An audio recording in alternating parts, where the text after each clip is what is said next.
সবাইকে ইমানুয়েল। আমি ঈশ্বরের ধন্যবাদ দিই যে আজকে তিনি আমাকে এই সুযোগ দিয়েছেন। অনেক পরিচিত মুখ এবং বিশেষভাবে আমার ছোট ভাই মতো রেভারেন্ড ডেভিড নাথ, নাথ, তিনি আছেন এবং তিনি প্রায় সময় থাকেন। আসলে আমি চিন্তা করছিলাম যে ওনার প্রচারের সময় আমি থাকি না, অথচ উনি আমার প্রচারের সময় থাকেন। আহ, আসলে আমাদের মধ্যে একটা অনেক সুন্দর একটা সম্পর্ক ছিল, এখনো আছে। যদিও আমরা দূরে থাকি একজন আর একজন থেকে, কিন্তু তারপরও আমাদের প্রার্থনা, আমাদের ভালোবাসায় আমরা একসাথে আছি। এছাড়া অন্য যারা আছেন, মানিক গায়েন সহ অন্যান্য যারা এই জুমের পরিচালনায় আছেন, তাদের প্রত্যেককে আমি ধন্যবাদ দিই যে তারা আমাকে এই সুযোগ দিয়েছেন। বোন উর্মিকেও ধন্যবাদ দিই, সবসময় যোগাযোগ করে। আজকে আমি যে বিষয় আপনাদের সামনে রাখতে চাই, হয়তো আহ জানি না কেউ কেউ শুনে থাকবেন আগে। আহ এর যে একটি নির্ধারিত অংশ রয়েছে, যোহন 11 অধ্যায় 40 থেকে 45 পদ।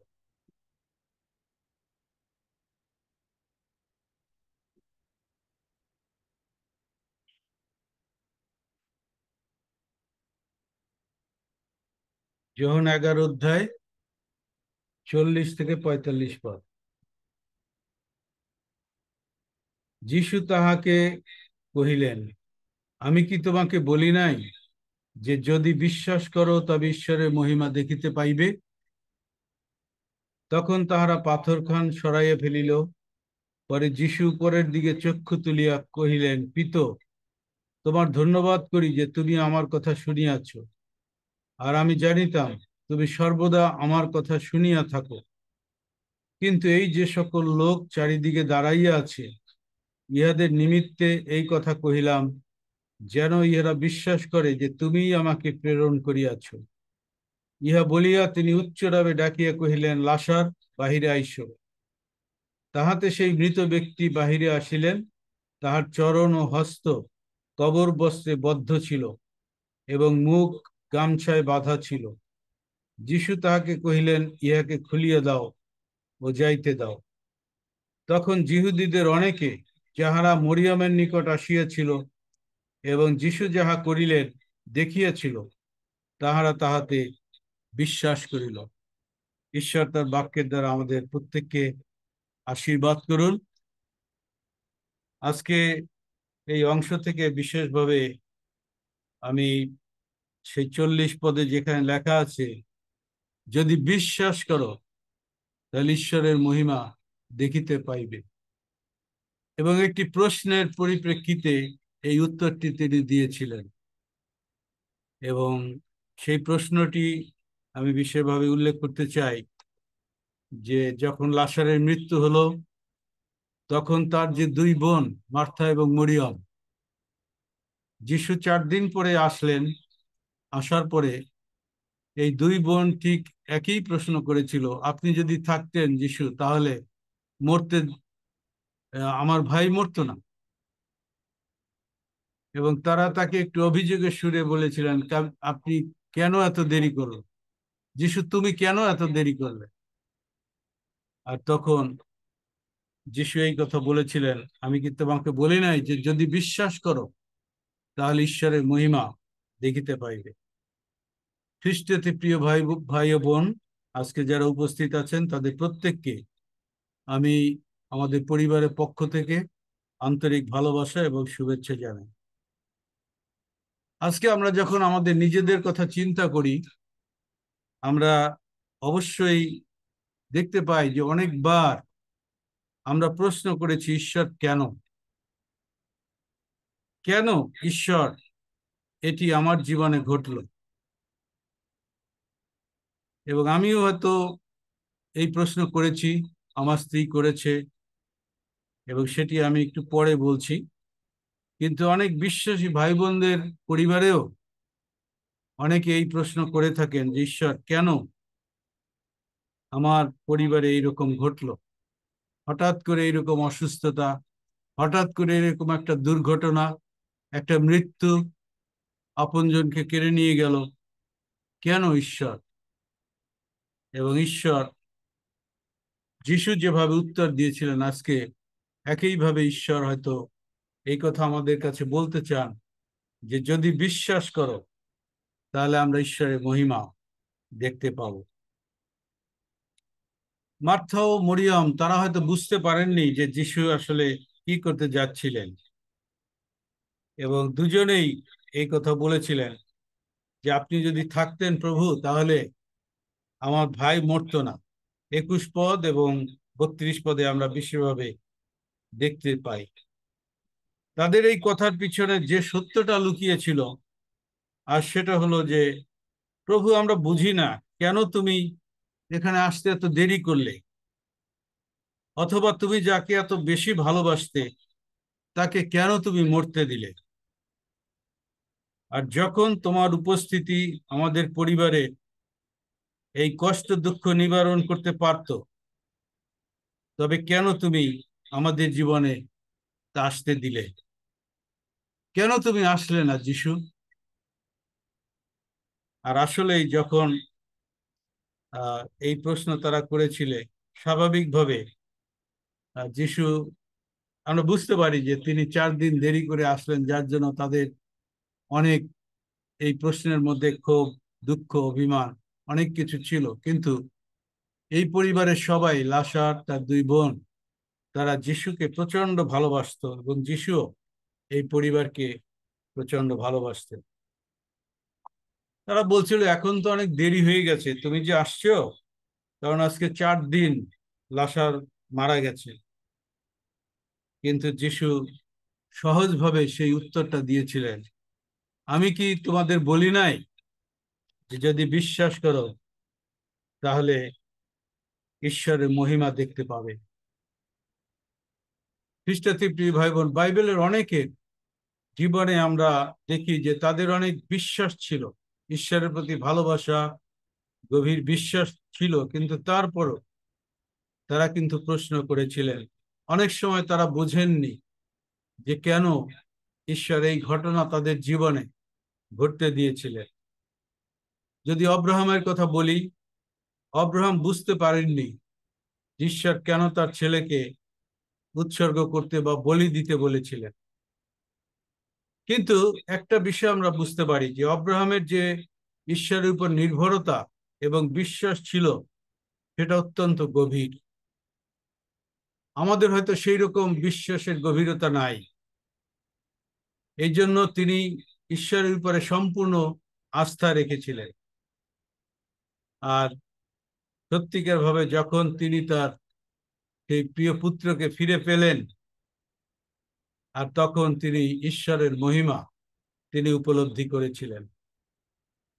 আমরা যদি এরপরে মসির কথা চিন্তা করি, মসি হয়তো বুঝতে পারেননি যে কেন ঈশ্বর তাকে 40 বছর সেই প্রান্তরের মধ্যে, মরুভূমির মধ্যে রেখেছিলেন। কিন্তু তারপরও তার সাথে ঈশ্বরের যে সম্পর্ক সেটা গভীর ছিল, এবং তার আস্থাও ছিল পরম আস্থা, যার জন্য সেই আস্থা এবং বিশ্বাস, নির্ভরতা তিনি ঈশ্বরের উপর রেখেছিলেন। এবং তারপরে ঠিক সময়, ঈশ্বরের নিরূপিত সময়, আমরা দেখি যে ঈশ্বর তাকে আহ্বান করলেন যেন তিনি সেই ইসরায়েল জাতি যে 430 বছর বন্দিত্বের মধ্যে ছিল, তাদেরকে যেন তিনি উদ্ধার করে নিয়ে আসতে পারেন। আমরা দেখি যে যোসেফ, যিনিও একজন উদ্ধারকর্তা ইসরায়েল জাতির, এবং তিনিও হয়তো কতটুকু বুঝতে পেরেছিলেন আমি জানি না, হয়তো বুঝতেই পারেন না যে কেন তার ভাইয়েরা তার প্রতি একেবারে সেই শৈশব থেকে তার প্রতি নির্দয় ব্যবহার করছে। এটা হয়তো তিনি তখন বুঝতে পারেননি। পটিফারের স্ত্রী কেন তার বিরুদ্ধে ব্যভিচারের সেই মিথ্যা সাক্ষ্য উপস্থিত করে তাকে জেলে পাঠিয়েছে।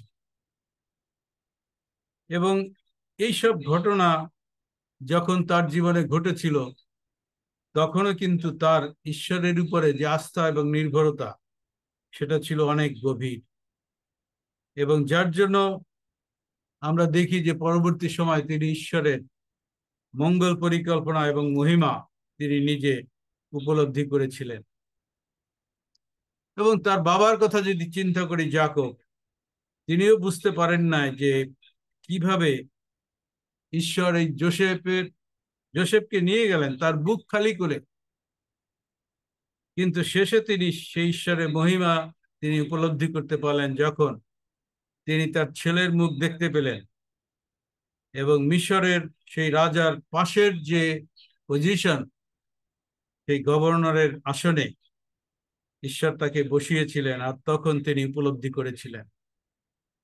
এবং তিনি আরো বেশি করে উপলব্ধি করেছিলেন যখন তিনি দেখলেন যে এই জোসেফের মধ্য দিয়ে ঈশ্বর সেই 7 বছর দুর্ভিক্ষের সময় কিভাবে তার পরিবারকে তিনি রক্ষা করেছিলেন। সেই 70 জন সেই পরিবারে ছিল ইসরায়েলের, এবং তাদের সবাইকে তিনি আশ্চর্যভাবে রক্ষা করেছিলেন।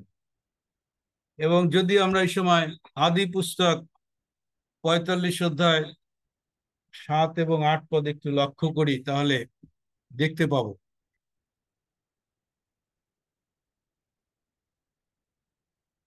7 এবং 8 পদে লেখা আছে, আর ঈশ্বর পৃথিবীতে তোমাদের বংশ রক্ষা করিতে ও মহৎ উদ্ধারের দ্বারা তোমাদেরকে বাঁচাইতে তোমাদের অগ্রে আমাকে পাঠাইয়াছেন। অতএব তোমরাই আমাকে এই স্থানে পাঠাইয়াছ তাহা নয়, ঈশ্বর পাঠাইয়াছেন। দেখেন কত সুন্দরভাবে তিনি এই কথাগুলো বলেছিলেন। তারপরে শেষ অধ্যায় 50 অধ্যায় 19-20 পদে যদি আমরা লক্ষ্য করি, তিনি তাদেরকে বলেছিলেন, ভয় করিও না, আমি কি ঈশ্বরের প্রতিনিধি? তোমরা আমার বিরুদ্ধে অনিষ্ট কল্পনা করিয়াছিলে বটে, কিন্তু ঈশ্বর তাহা মঙ্গলের কল্পনা করিলেন। অদ্য যেরূপ দেখিতেছ, এই রূপে অনেক লোকের প্রাণ রক্ষা করাই ঈশ্বরের অভিপ্রায় ছিল। চমৎকার ভাবে জোসেফ তিনি উপলব্ধি করেছিলেন, এবং যে সমস্ত অভিজ্ঞতার মধ্য দিয়ে সেই ভাইদের হিংসা, এবং দেখি যে তারা তাকে কত কষ্ট দিয়েছিল, এমনকি তারা বিক্রি করে দিয়েছিল, আর সেই অবস্থায় তারপরে মিশরে গিয়ে জেলখানায় থাকা, এই সব কিছুর অভিজ্ঞতার মধ্য দিয়ে তিনি হয়তো তখনও বুঝতে পারেন না ঈশ্বরের যে মঙ্গল পরিকল্পনা, কিন্তু পরবর্তী সময় যখন ঈশ্বর তাকে উঠালেন এবং একেবারে সেই রাজ্যের কর্তৃত্বের দ্বিতীয় স্থানে তাকে বসালেন গভর্নর হিসেবে, তখন তিনি ঈশ্বরের ইচ্ছা বা তার পরিকল্পনা বুঝতে পারলেন যে কি মঙ্গল পরিকল্পনা তিনি করেছিলেন, যেন তিনি তার ভাইদেরকে শুধু নয় এবং হাজার হাজার লক্ষ লক্ষ মানুষকে রক্ষা করাই তার পরিকল্পনা ছিল, যেন জোসেফ তাদেরকে রক্ষা করেন উদ্ধারকর্তা হিসেবে। আজকে যখন আমরা এইসব ঘটনা চিন্তা করি, আরো অনেক জীবন আমরা আলোচনা করতে পারি, সেখান থেকে বলতে পারি, কিন্তু আমরা যদি নিজেদের জীবনকে একটু চিন্তা করি যে আমাদের জীবনেও অনেক কিছু ঘটছে বা ঘটেছে, প্রতিদিনই ঘটছে হয়তো অনেকে, কিন্তু আমরা এই ধরনের প্রশ্ন আমরা অনেকে করি। আমরা বুঝি না যে কেন এই ঘটনা আমার জীবনে হঠাৎ করে ঘটলো। কিন্তু যদি আমরা সেই গীতসংহিতা পড়তাম 112, যে তুমি অশুভ সংবাদেও ভয় করিও না, কারণ দাউদ তিনি নিজেও কোন রকম অশুভ সংবাদে তিনি ভয় করেন নাই। অনেক অশুভ ঘটনা তার জীবনে ঘটেছে, কিন্তু তিনি ভয় পান না। এবং আজকে ঈশ্বরের অনেক বাক্য রয়েছে যেখানে তিনি বলেছেন, ভয় করিও না, আমি তোমার সঙ্গে সঙ্গে আছি। এবং এই কথা, এই যে আশ্বাস বাণী, এটি আমাদেরকে অনেক সময় সান্ত্বনা দেয় যখন আমরা ঈশ্বরকে প্রশ্ন করি না বুঝে যে কেন আমার জীবনে এই ঘটনা তিনি আসতে দিলেন। অনেকের জীবনে হয়তো পরিকল্পনা থাকে অনেক, কিন্তু সবকিছু যখন এলোমেলো হয়ে যায় এবং হতাশা নেমে আসে, তখন কিন্তু আমরা বুঝতে পারি না ঈশ্বরের কি মঙ্গল পরিকল্পনা তার পিছনে থাকতে পারে। আমরা হয়তো চিন্তা করি যে ঈশ্বর হয়তো আশীর্বাদ করবেন, কিন্তু আমরা যে অপেক্ষা করব সেই অপেক্ষা করার মতো ধৈর্য আমাদের অনেকের থাকে না, যার জন্য আমরা ঈশ্বরকে কিছুটা জলাঞ্জলি দিয়েই আমরা প্রশ্ন করি, ঈশ্বর কেন এইরকম ঘটনা আমার জীবনে ঘটলো। খ্রিস্টতে প্রিয় ভাই বোন, আজকে আহ হয়তো এই বাক্যের আলোকে আমি এই কথা বলতে পারি, ঈশ্বর যে আপনাকে আমাকে পরিচালনা দিচ্ছেন তার সবকিছু কিন্তু বোঝার আমাদের দরকার নাই, বোঝার দরকার নাই। যদি আমরা ঈশ্বরের উপরে সব ছেড়ে দিতে পারি পরম নির্ভরতায়, আর আমরা যে সবকিছু বুঝতে পারবো সেটাও কিন্তু আমরা আশা করতে পারি না, সম্ভব না। এবং ঈশ্বরও জানেন যে আমার সন্তানেরা হয়তো সবকিছু বুঝতেও পারবেন, এটা তিনিও জানেন। কিন্তু তিনি আশা করেন যেন আমরা সেই প্রতিকূল অবস্থা সমূহে যেন আমরা তার উপরে নির্ভর করি। কারণ ঈশ্বর তিনি বলেছেন, যদি আমরা সেই অবস্থায় আমরা তার উপরে নির্ভর করি, আস্থা রাখি, তাহলে আমরা ঈশ্বরের মহিমা দেখতে পাবো এবং তিনি যে মঙ্গলময় আমাদের জন্য মঙ্গল সাধন করেন সেটি আমরা দেখতে পাবো। এবং আমি দুইটা ঘটনা আমি বিশেষভাবে উল্লেখ করতে চাই। এবং প্রথমটা ছিল যখন আমরা মিনিস্ট্রিতে আসি, বিশেষভাবে ক্যাম্পাস ক্রুসেড ফর ক্রাইস্ট। আর তখন যোগ দেবার পরে, এটা 1980 না 79 79 খ্রিস্টাব্দে। আর তখন আমরা একটা নিমন্ত্রণ পেলাম ক্যাম্পাস ক্রুসেড ফর ক্রাইস্ট থেকে, যে আমাদেরকে তারা ইন্ডিয়াতে ব্যাঙ্গালোরে পাঠাবেন 6 মাসের জন্য ট্রেনিং এ, জিসিটিসি গ্রেট কমিশন ট্রেনিং সেন্টার। আর সেই ট্রেনিং এ আমরা যাব, কিন্তু তারা বললেন যে তোমরা তোমাদের ছেলে মেয়েদেরকে নিতে পারবে না, এবং তারা খুবই ছোট ছিল। কিন্তু আমরা চিন্তা করলাম যে এটি আমাদের জীবনে ঈশ্বরের পক্ষে কাজ করার জন্য প্রথম আহ্বান, এবং আমরা আনন্দিত ছিলাম এবং রাজি হয়েছিলাম যে আমরা ছেলে মেয়েদেরকে রেখে আমরা সেই ব্যাঙ্গালোরে যাব সেই ট্রেনিং এ। তারপরে কি হলো, আমরা ভিসার জন্য অ্যাপ্লাই করলাম, কিন্তু ভিসা পেলাম না। এবং একজন আমেরিকান আমাদের সেই ক্যাম্পাস ক্রুসেড ফর ক্রাইস্টের নেতা, তিনি আসলেন, আমেরিকার থেকে আসলেন, এবং সেই ইন্ডিয়ান ভিসা অফিসে তিনি আমাদের সাথে গেলেন। তিনি কথা বললেন সেই কর্তৃপক্ষের সাথে, কিন্তু তাও তারা ভিসা দিল না।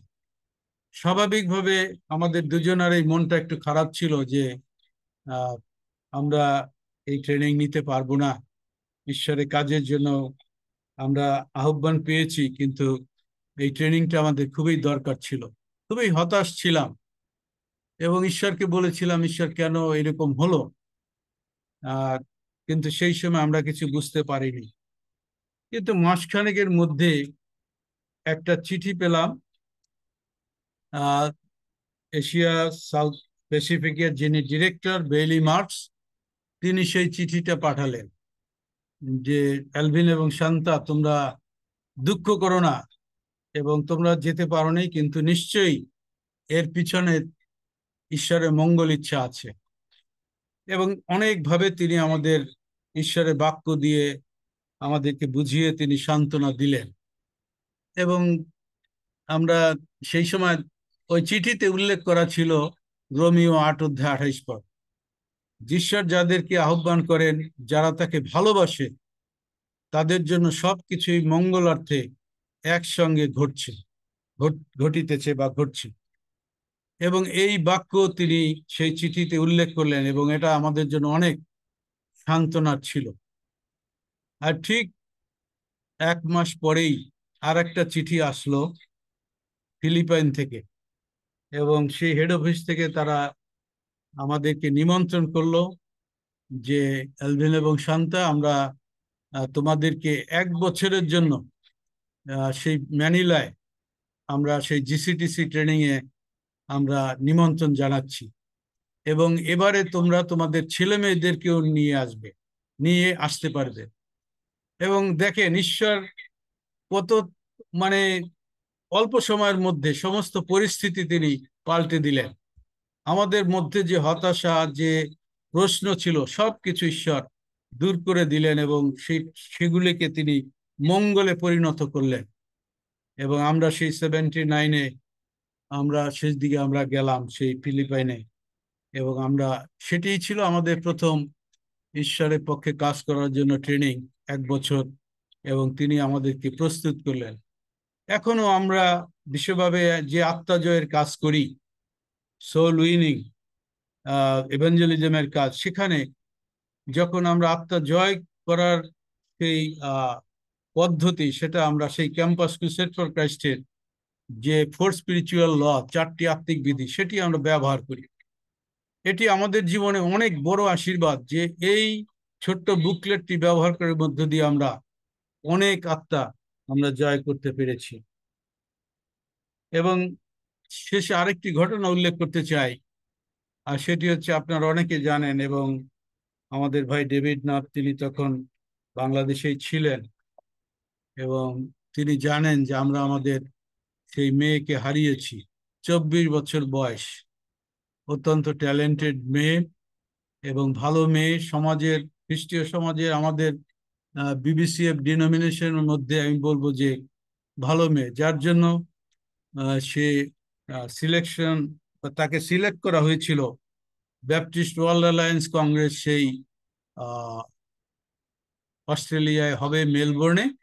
আর সেখানে সমস্ত শত শত হাজার হাজার ছেলে মেয়েদের মধ্যে, যুবক যুবতীদের মধ্যে সেই একমাত্র সেই মনোনয়ন পেয়েছিল যেন সেই কংগ্রেসে যোগ দিতে পারে। সেখানে 2টা চার্চে তার জন্য অ্যাপয়েন্টমেন্ট করা হয়েছিল বাংলাদেশের পক্ষে, যুবক যুবতীদের পক্ষে কথা বলার জন্য। সেই সাথে তার নিমন্ত্রণ ছিল অস্ট্রেলিয়া যাওয়ার আগে প্রেসিডেন্টের হাত থেকে। বাংলাদেশের প্রেসিডেন্ট তখন সেই অ্যাডভোকেট শাহাবুদ্দিন, তিনি প্রেসিডেন্ট ছিলেন, এবং তার হাত থেকে অনার্সের সার্টিফিকেট সে নেবে। এবং সেই ইন্টারন্যাশনাল রিলেশনস, যেটা ইউনিভার্সিটিতে একটা কি বলবো যে সুন্দর ভালো একটা সাবজেক্ট, সেইটা মেজর, সেইটা নিয়ে সে পড়াশোনা করছিল এবং অনার্সে সে ভালো রেজাল্ট করেছে, যার জন্য সে সুযোগ পেয়েছিল প্রেসিডেন্টের কাছ থেকে, হাত থেকে সেই সার্টিফিকেট নেবার। কিন্তু সেই সুযোগও তার জীবনে হয় নাই। এবং অনেক সুযোগ ছিল, সে বিসিএস দেবার জন্য ডিসেম্বরের 24 তারিখে সে প্রস্তুতি নিয়েছিল, সেই পরীক্ষা দেবে, হয়তো কোনো গভর্নমেন্টের হাই অফিসিয়াল হিসেবে কাজ করবে অথবা এমবাসিতে কাজ করবে, এইরকম। কিন্তু এটার কোনোটাই পূর্ণ হয়নি, যার জন্য যখন সে ডেঙ্গু জ্বরে, প্রথম ডেঙ্গু জ্বরে মারা যায়। এবং সে গিয়েছিল, আমার ছেলে গিয়েছিল, তারা সেই রাঙামাটি প্রত্যন্ত অঞ্চলে পাঙ্খপাড়া, সেখানে প্রেইজ এন্ড ওয়ার্শিপ টিম নিয়ে, এবং মেয়ের নাম ডাকনাম রিপা, সে সাক্ষ্য দিয়েছে যিশুর জন্য এবং তার সুসমাচার সেখানে সে তুলে ধরেছে ট্রাইবাল ভাই বোনদের মাঝে। এবং ফিরে আসার পরে 2টা ছেলে মেয়ের এই জ্বর, এবং সেই ঢাকায় প্রথম ডেঙ্গু, এবং সেই জ্বরে আমার মেয়ে মারা যায়। এবং অনেক প্রশ্ন ছিল, কিন্তু ঈশ্বরের কাছে যখন আমি গেলাম, তার মৃত্যুর হবে এটি মানে ঈশ্বর আমাকে বলছিলেন, আমার অন্তরে আমি উপলব্ধি করলাম যে সে বাঁচবে না। আর তখন আমি অন্য কোথাও যাই নাই, সেই ইম্মানুয়েল চার্চের পুলপিটের সামনে হাঁটু গেড়ে আমি প্রার্থনা করছিলাম, ঈশ্বরের ইচ্ছা জানতে চেয়েছিলাম, কিন্তু কোনো প্রশ্ন করি নাই, কারণ ঈশ্বর অলরেডি আমার অন্তরে এই কথা বলেছিলেন সে বাঁচবে না। কিন্তু আমি আমার স্ত্রীকে বলি নাই, কাউকে বলি নাই। যা হোক, আমি বলবো যে এই মৃত্যুর মধ্য দিয়ে ঈশ্বর তিনি আমাদের এই বাংলাদেশে একটা নতুন মিনিস্ট্রির জন্ম দিলেন, সেটা হলো Aruna compassionate and family ministry. Aruna তার ভালো নাম, বাইবেলের নাম, এবং তার নামেই সেই মিনিস্ট্রি। যারা দুঃখে কষ্টে আছে তাদেরকে সান্ত্বনা দেওয়ার জন্য, তাদের জন্য প্রার্থনা করার জন্য, তাদের একটু আশা দেওয়ার জন্য ঈশ্বর সেই মিনিস্ট্রি আমাদেরকে দিয়েছেন। আজকে 22 বছরের উপরে আমরা সেই মিনিস্ট্রি আমরা করছি, এখনো করছি, এবং যতদিন বেঁচে আছি ততদিন করব। অনেক বড় বড় আহ্বান পেয়েছি বড় পজিশনের জন্য, ডিরেক্টরের পজিশনের জন্য, কিন্তু আমরা বলেছি যে না, আমাদের কোনো কিছু দরকার নাই অন্য করতে, কারণ আমরা সাইড ট্র্যাক হতে চাই না। ঈশ্বর যে আহ্বান করেছেন এবং তাতে আমরা সাড়া দিয়েছি, সেটা আমরা স্থির থাকব, এবং আজও পর্যন্ত স্থির আছি, এবং সেইভাবে আমরা সেই মিনিস্ট্রি করে যাচ্ছি।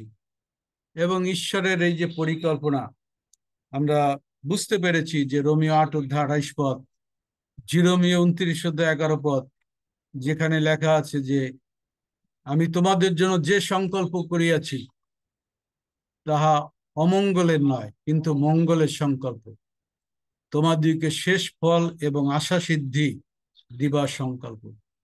আর সেই প্রতিজ্ঞা তিনি আমাদের জীবনে পূর্ণ করেছেন। আমরা ঈশ্বরের ধন্যবাদ দিই।